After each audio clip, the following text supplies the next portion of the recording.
دوستوں، بیان کیا جاتا ہے کہ ایک گاؤں تھا جہاں قدرت کی بے پناہ نعمتیں تھیں۔ اللہ نے وہاں کے لوگوں کو مالا مال کیا ہوا تھا۔ ایسی نعمتیں جن کو دیکھ کر انسان اکثر مغرور ہو جایا کرتے تھے، اور سب سے بڑی اور بری بات یہ تھی کہ وہاں کے سب لوگ کافر تھے، سوائے چند مسلمانوں کے۔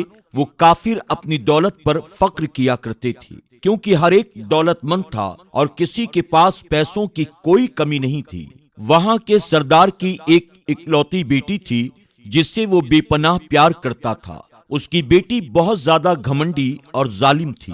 وہاں پر جو غریب لوگ تھے وہ صرف مسلمان تھے۔ تمام کافر ایک دوسرے کی مدد کرتے تھے، لیکن مسلمانوں کو دیکھنے والا وہاں کوئی نہیں تھا۔ سردار کی بیٹی کو کالے جادو میں مہارت حاصل تھی، اور جادو کی وجہ سے وہ غریبوں پر بہت ظلم کرتی تھی۔ تمام مسلمان اس سے بہت پریشان تھے۔ وہ لوگوں کو غلام بناتی، مزدور بناتی، اور اگر ان میں سے کوئی اس کی بات نہیں مانتا تو ان کو وہ قیدی بنا کر اپنے اشاروں پر نچایا کرتی تھی۔ اس بستی میں اکا دکا مسلمان تھے جن کا کوئی بھی پرسان حال نہیں تھا، کوئی ان کو بچانے والا بھی نہیں تھا۔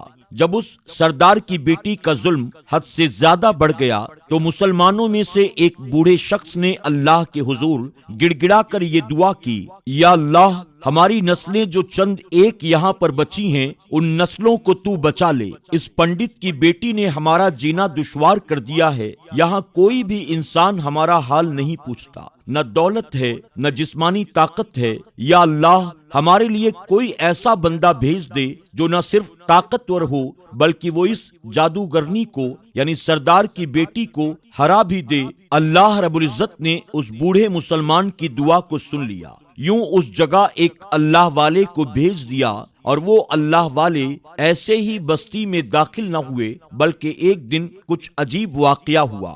ان کافروں کا سردار جنگل میں سیر کرنے کے لیے نکلا۔ بڑی شان سے چلتا ہوا وہ سفر کر رہا تھا۔ اچانک ایک زہریلا سانپ اس کے سامنے آ گیا۔ اس زہریلے سانپ نے قریب آ کر اسے ڈس لیا اور وہ بے ہوش ہو کر زمین پر گر پڑا۔ اس کے جو غلام اور ساتھی اس کے ساتھ تھے، انہوں نے جب اپنے سردار کی حالت دیکھی کہ ایک زہریلا سانپ کاٹ کر چلا گیا تو فوراً اسے گھر پہنچایا گیا۔ اس لڑکی نے اپنے باپ کی حالت دیکھی تو آس پاس کے بڑے بڑے حکیم بلائے گئے، لیکن عجب بات یہ تھی کہ لاکھ کوششوں کے باوجود زہر کو نکالنے میں سارے ناکام ہو رہے تھے، اور زہر تیزی کے ساتھ اس کے جسم میں پھیل رہا تھا۔ کوئی بھی اس زہر کو جسم سے نکالنے میں کامیاب نہ ہوا، لیکن اسی وقت وہاں ایک درویش کی آمد ہوئی۔ ایک اللہ والے وہاں آ گئے۔ انہیں تو اللہ نے اسی مقصد کے لیے بھیجا تھا۔ اللہ کے اس ولی نے سردار کے گھر کے پاس پہنچ کر دروازے کو کھٹکھٹایا۔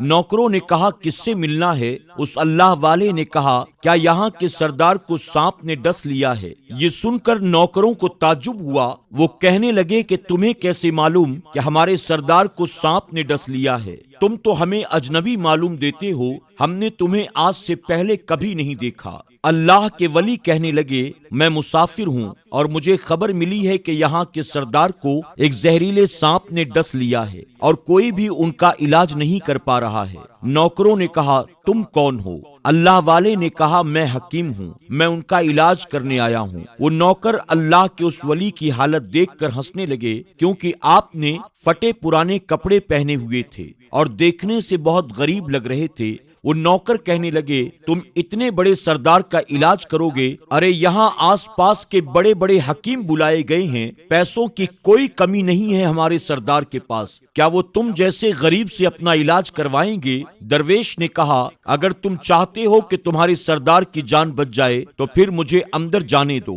وہ غلام کہنے لگے، ٹھیک ہے، ہم اندر سے اجازت لے کر آتے ہیں۔ نوکر اندر گئے اور سردار کی بیٹی سے کہا، باہر ایک غریب آیا ہے، حلیے سے فقیر لگ رہا ہے، لیکن کہتا ہے کہ میں سردار کا علاج کر دوں گا اور زہر جو تیزی سے پھیلتا جا رہا ہے اس کو نکال کر پھینک دوں گا۔ اس کی بیٹی کہنے لگی، ٹھیک ہے، اس کو اندر بلاؤ۔ جب وہ اللہ والے اس گھر میں آئے تو دیکھا سردار زہر کے درد سے تڑپ رہا ہے اور اپنی ٹانگ کو بار بار بستر پر پٹک رہا ہے۔ اللہ کے اس ولی نے اس کے پیر کی طرف دیکھا اور جہاں سانپ نے کاٹا تھا اس جگہ اللہ والے نے تھوک دیا اور فوراً وہاں سے بھاگ گئے۔ اس کے سارے سپاہی اور اس کی بیٹی حیران ہو گئے کہ یہ کون دیوانہ ہے۔ کمرے میں آیا اور علاج کرنے کے بجائے اس پر تھوک دیا جہاں پر سانپ نے کاٹا تھا اور بھاگ بھی گیا۔ اس کو کوئی گرفتار بھی نہیں کر سکا۔ اس کی بیٹی غصے میں تلملا رہی تھی، اس نے تو بڑی گستاخی کی ہے۔ اس نے کہا چلو کوئی بات نہیں، تھوک کو صاف کرو، میں ابھی اسے گرفتار کراتی ہوں۔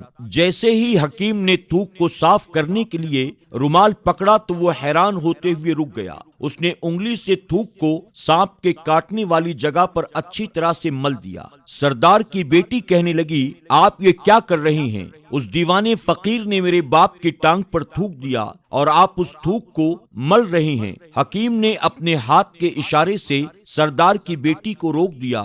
جیسے ہی اس تھوک کو سردار کی ٹانگ پر ملا گیا فوراً ہی سارے زہر کا اثر ختم ہو گیا۔ جو ٹانگ کاٹنے کے قابل تھی وہ ٹانگ پہلے والی حالت میں آ گئی اور پوری ٹانگ جو نیلی پڑ چکی تھی اب اصل رنگ پر آ گئی۔ اور جب وہ قبیلے کا سردار ہوش میں آیا تو حیران رہ گیا۔ جب اسے بتایا گیا کہ ایک فقیر بابا کے تھوک کی وجہ سے آپ ٹھیک ہوئے ہیں تو اس نے کہا بھائی وہ تو ہمارا مسیحا ہے، تم لوگوں نے انہیں جانے کیوں دیا؟ جاؤ انہیں میرے پاس لے کر آؤ۔ انہوں نے ہم پر بہت بڑا احسان کیا ہے اور ہم اس کے احسان کا بدلہ ضرور دیں گے۔ اس کی بیٹی جو خاموشی سے اپنے باپ کو دیکھ رہی تھی اس نے کچھ بھی نہیں کہا۔ سردار کے حکم پر اب سارے سپاہی اللہ کے اس ولی کو ڈھونڈنے کے لیے نکلے۔ وہ لوگ چاروں طرف پھیل گئے لیکن کہیں بھی ان کو وہ اللہ والا نظر نہیں آیا۔ پھر جب سپاہی جنگل میں داخل ہوئے تو وہاں ایک درخت کے نیچے ایک آدمی کو عبادت کرتے ہوئے دیکھا۔ وہ غور سے اس اللہ والے کو دیکھ رہے تھے کہ یہ کیا کر رہی ہیں، یہ کس طرح کی عبادت ہے۔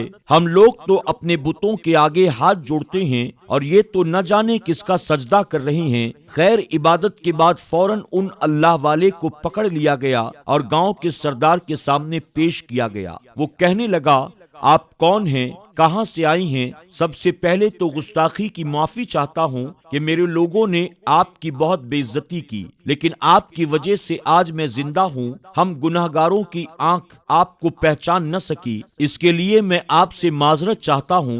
آپ سے درخواست کرتا ہوں کہ آپ میری طرف سے یہ قیمتی لباس یعنی کپڑے اور عربی گھوڑا قبول کیجیے۔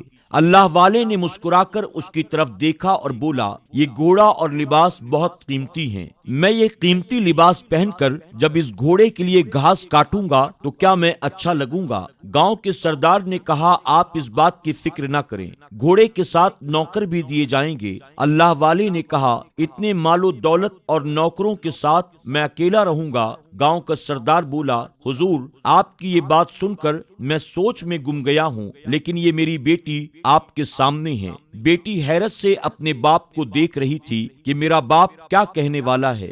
سردار نے کہا میری بیٹی جسے آپ نے دیکھ لیا ہے اس کی شادی آپ سے کر دی جائے گی، مگر ایک شرط ہے، آپ کو اپنے مذہب کو چھوڑنا ہوگا۔ میرے سپاہیوں نے آپ کو عبادت کرتے ہوئے دیکھا ہے اور جہاں تک ہماری معلومات ہے کہ ہم بتوں کے آگے سجدہ کرتے ہیں ان کی عبادت کرتے ہیں، اور آپ جس کے آگے سجدہ کر رہے تھے وہ آپ کا اللہ ہے اور آپ مسلمان ہیں، اس لیے آپ کو اپنا مذہب چھوڑنا ہوگا۔ کیا آپ ایسا کر سکتے ہیں؟ اللہ والے نے کہا مجھے ایک بات بتائیے، آپ مجھ میں سب کچھ دیکھ رہے ہیں، آپ نے مجھے یہ دعا بھی دی کہ میری بہت سی اولادیں ہوں اور آپ کی نسل آپ کی بیٹی کے ذریعے چلے۔ آپ مجھے ایک بات بتائیں، اگر ان بچوں میں سے کسی بچے کو خدا نہ خواستہ کچھ ہو گیا تو رونا کس کو پڑے گا؟ پنڈت نے جواب دیا حضور اگر خدا نہ خواستہ ایسا ہوا تو رونا تو پھر آپ کو ہی پڑے گا۔ اللہ والے نے مسکرا کر کہا اگر یہ سارا مال لے کر مجھے رونا ہی پڑے گا تو آپ اپنا گھوڑا، اپنی دولت، اپنی بیٹی،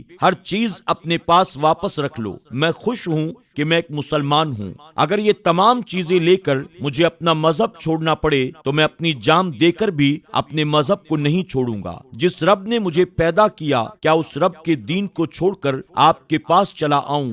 صرف ان چند پیسوں کے لیے میں ایسا ہرگز نہیں کر سکتا۔ میں اپنی درویشی میں بہت خوش ہوں۔ اللہ نے مجھے جس مقصد کے لیے یہاں بھیجا ہے بس وہی مقصد پورا ہو جائے۔ گاؤں کے سردار نے پوچھا کیا مقصد ہے آپ کا؟ اللہ والے نے کہا یہاں کے مسلمانوں پر ظلم ہو رہا ہے، بس انہی کے لیے آیا ہوں اللہ کی مدد سے۔ یہ کہہ کر وہ اللہ والے جانے لگے۔ سردار نے درویش کو رکنے کے لیے کہا اور کہنے لگا، میں نے مال دے کر آزمایا تم کو، ہر طرح سے جانچ لیا، پر تم اپنے مذہب کو چھوڑنے پر راضی نہ ہوئے۔ اگر تم یہی سب کرنے آئے تھے تو کیا تمہیں کسی بات کا ڈر نہیں؟ تم جانتے نہیں ہو ہم کتنے طاقتور ہیں۔ ہماری بیٹی اپنے عمل میں اتنی ماہر ہے کہ تمہیں یہاں کھڑے کھڑے جنگلی جانور بنا سکتی ہے۔ اللہ والے مسکرا کر کہنے لگے، اس نے جانور تو کمزور لوگوں کو بنایا ہوگا، یہ مجھے جانور بنا کر دکھائے۔ اس سے پہلے کہ گاؤں کا سردار اپنی بیٹی سے کہتا کہ اس پر وار کرو، اللہ والے نے جادوگرنی پر ایک پھونک ماری اور وہ اسی وقت ایک بڑی سی چھپکلی بن گئی۔ وہ کچھ نہیں کر پا رہی تھی، وہ چھپکلی اتنی بڑی سی تھی کہ وہاں پر جتنے بھی انسان کھڑے تھے ان سب میں سب سے اونچا قد اسی کا تھا۔ وہ چھپکلی اللہ والے کے پاس آنے لگی اور اپنا زہر ان پر اگلنا چاہتی تھی، تو اسی وقت انہوں نے اس کے منہ پر تھوک دیا۔ تھوکنے کی دیر تھی کہ وہ جلنے لگی۔ وہ تھوک کیا تھا؟ جیسے تیزاب ہو، جس سے اس کا آدھا چہرہ پگھل رہا تھا، اس کا چہرہ جل کر کالا ہو رہا تھا۔ وہ مرنے ہی والی تھی کہ سردار دوڑتا ہوا آیا اور ان کے قدموں میں گر گیا اور معافی مانگنے لگا اور کہنے لگا، حضرت اس کی گستاخی کے لیے آپ مجھے معاف کر دو، میں نے سچ میں آپ کو بہت ہی کمزور سمجھا اور آپ کے مذہب سے آپ کو ہٹانا چاہا۔ اگر میری بیٹی ٹھیک ہو جائے گی تو میں سچ کہتا ہوں ہم یہاں جتنے لوگ بھی موجود ہیں یہ پوری بستی مسلمان ہو جائے گی۔ اللہ والے نے کہا، ہم تمہیں اپنے دین میں شامل کرنے کے لیے یہ نہیں کر رہے، بلکہ تم لوگ ہمارے مسلمان بھائیوں پر جو ظلم کرتے ہو اس ظلم کو ختم کرنے آئے ہیں۔ ہمارے دین میں جبر نہیں، ظلم نہیں۔ اگر تمہاری بیٹی انسان بن کر سدھر جاتی ہے تو اس کو اس کی اصلی حالت میں لانے کے لیے میں خود اللہ سے دعا کروں گا۔ وہ سردار کہنے لگا، ہاں ہاں میری بیٹی اپنی اصلی حالت میں آئے گی تو کسی پر ظلم نہیں کرے گی، بلکہ میں دل سے معافی چاہتا ہوں کہ میری بیٹی نے جو کچھ بھی کیا اب آئندہ یہ کوئی بھی کالا جادو، کوئی بھی عمل نہیں کرے گی اور کسی بھی مسلمان پر یہ کوئی ظلم بھی نہیں کرے گی۔ بس آپ اس کو دوبارہ سے انسان بنا دیجئے۔ اللہ والے نے اس چھپکلی پر دوبارہ سے پھونک ماری تو وہ پھر پہلے کی طرح انسان بن گئی اور اللہ والے کے قدموں سے لپٹ گئی اور کہنے لگی، مجھے معاف کر دیں، میں نے اپنے آپ کو بہت طاقتور سمجھا۔ اس لڑکی کا آدھا چہرہ کالا ہو چکا تھا۔ وہ کہنے لگی، میں آج اپنے باپ کے ساتھ آپ کے دست مبارک پر مسلمان ہونا چاہتی ہوں اور یہ وعدہ کرتی ہوں کہ آج کے بعد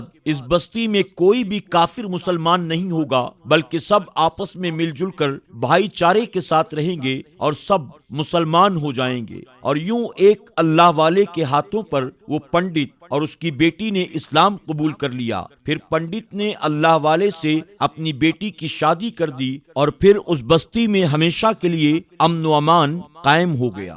پیارے دوستوں، امید کرتے ہیں کہ آج کی ہماری ویڈیو آپ کو ضرور پسند آئی ہوگی۔ اپنے دوست احباب کے ساتھ اس ویڈیو کو ضرور شیئر کریں۔ انشاءاللہ بہت جلد پھر آپ کی خدمت میں ایک نئی کہانی کے ساتھ حاضر ہوں گے۔ اللہ حافظ۔